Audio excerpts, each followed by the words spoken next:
Gold closed the week at $4,493, with silver at $69.62, and on the surface, what we're seeing looks familiar.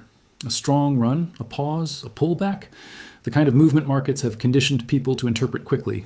Correction, profit-taking, resistance, or stronger dollar pressure. But that surface-level interpretation misses what is actually unfolding underneath, because this is not a typical market pullback. It is something far more structural, far more consequential, and far less understood than most commentary is equipped to explain. What's happening right now is not being driven by a loss of confidence in gold. It is not a signal that a superior asset has replaced it. It is not even a coordinated shift in investment strategy. Instead, what we are witnessing is a wave of forced selling. Selling that is not optional, not strategic, and not based on outlook. Entire nations are being pushed into liquidating gold reserves not because they want to, but because they have to. This distinction changes everything. Because when selling is forced, price action becomes misleading. The chart may look bearish, but the cause behind that movement is not bearish at all. And in markets, cause is what determines what comes next. Across multiple regions, countries are encountering a financial pressure point that leaves them with very few options. Their incoming dollar flows have weakened or stalled, while their outgoing obligations, imports, debt servicing, military spending, and domestic stability continue without pause. That imbalance creates a situation similar to a margin call, but on a national scale. When the gap between inflows and outflows becomes too large, something has to be liquidated quickly, and gold is often the only asset that can fill that role at scale. Think of a country's financial system like a reservoir. On one side, water flows in through exports, investments, and trade surpluses. On the other side, water drains out through imports, debt payments, and operational costs. As long as inflows exceed outflows, the system remains stable. But when inflows suddenly shrink while outflows remain constant or even increase, the reservoir starts to empty rapidly. At that moment, governments face a set of difficult choices.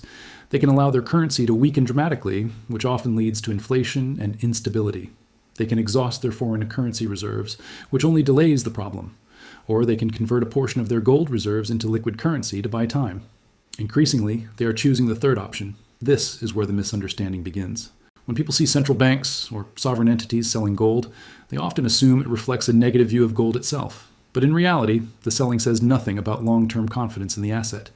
It says everything about the immediate pressures those countries are facing.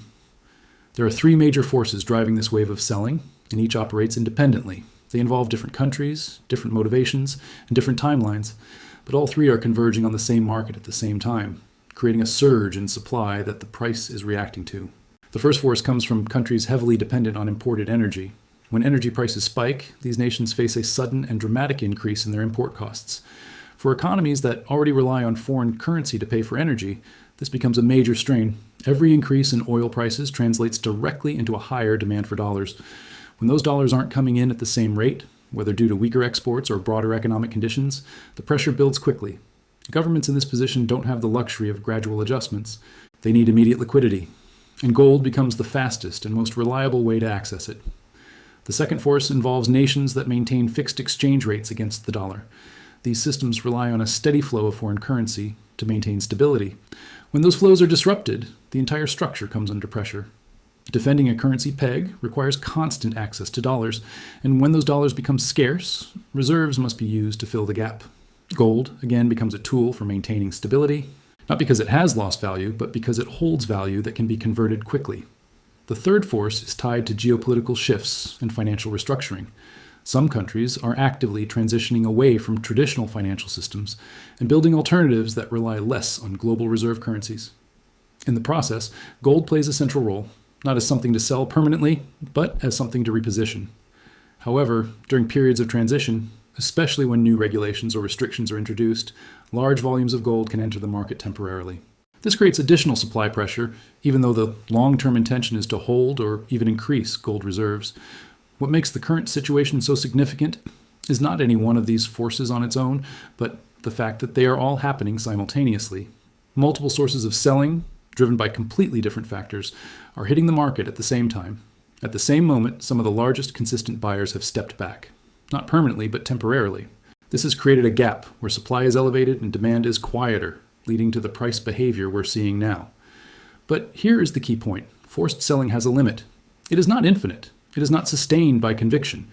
It ends when the pressure that caused it eases. And when it ends, the dynamic shifts. because the gold being sold is not disappearing. It is changing hands. It is moving from entities that must sell to entities that choose to buy. That distinction matters. Buyers operating without pressure tend to hold their positions longer. They are not reacting to short-term price movements. They are positioning for long-term outcomes. This transfer of ownership, from urgent sellers to patient holders, is one of the most important processes in any major market cycle. It often happens quietly, and it is rarely reflected clearly in price at the time it is occurring. Meanwhile, the broader forces that have supported gold's rise over the past several years remain in place. Global debt levels continue to grow. Monetary policies remain accommodative in many regions. Economic uncertainty persists. And structural shifts in the global financial system are still unfolding. None of these factors have reversed. What has changed is a temporary layer of selling pressure driven by specific circumstances. When you zoom out, the scale of recent gains provides important context. Gold has more than doubled over a relatively short period. In that context, a short-term pullback, even one that feels significant in the moment, is relatively small. Markets do not move in straight lines. Even in strong trends, there are pauses, retracements, and periods of uncertainty. These moments often test confidence, especially for those focused on short-term movements rather than long-term structure. The critical question is not whether prices can move lower in the near term. They can. The question is whether the underlying conditions that drove the trend have fundamentally changed. Right now, the evidence suggests they have not. Each of the forces driving the current selling has a natural endpoint. Energy markets stabilize, currency pressures ease, policy transitions complete. When those conditions improve, the need for emergency liquidation disappears. And when that happens, and the same entities that were selling may begin rebuilding their positions. Not necessarily all at once, and not necessarily publicly, but gradually and deliberately. At the same time, the buyers who have been accumulating during this period are unlikely to reverse their positions quickly. They entered the market with a long-term perspective, and their behavior reflects that. This creates the potential for a shift in balance. A reduction in supply pressure, combined with a return of demand, can lead to a different market environment than the one we're seeing now. Timing that transition is difficult. Markets rarely signal these turning points clearly in advance.